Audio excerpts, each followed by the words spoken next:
Inquiétude et colère après l'annonce par les États-Unis de la suspension des négociations internationales sur la taxation des géants du numérique.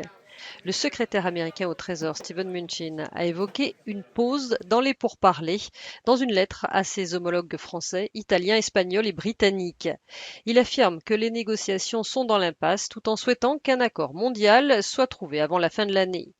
Le ministre français des Finances n'a pas masqué son indignation. Selon lui, il est clair que Washington ne souhaite pas poursuivre ces pourparlers. Cette lettre est une provocation.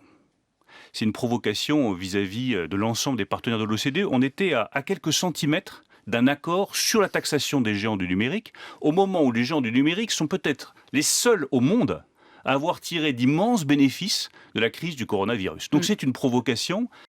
Le commissaire européen aux affaires économiques, Paolo Gentiloni, a rappelé l'importance de l'enjeu. Si les États-Unis bloquent les négociations, la Commission européenne mettra une nouvelle proposition européenne sur la table, a-t-il dit. Sous l'égide de l'OCDE, 137 pays entendent aboutir à un accord sur la taxation des GAFA, comme Google, Amazon ou Facebook.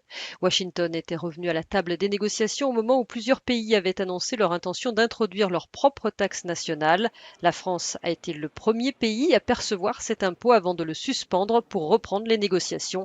Négociations désormais au point mort.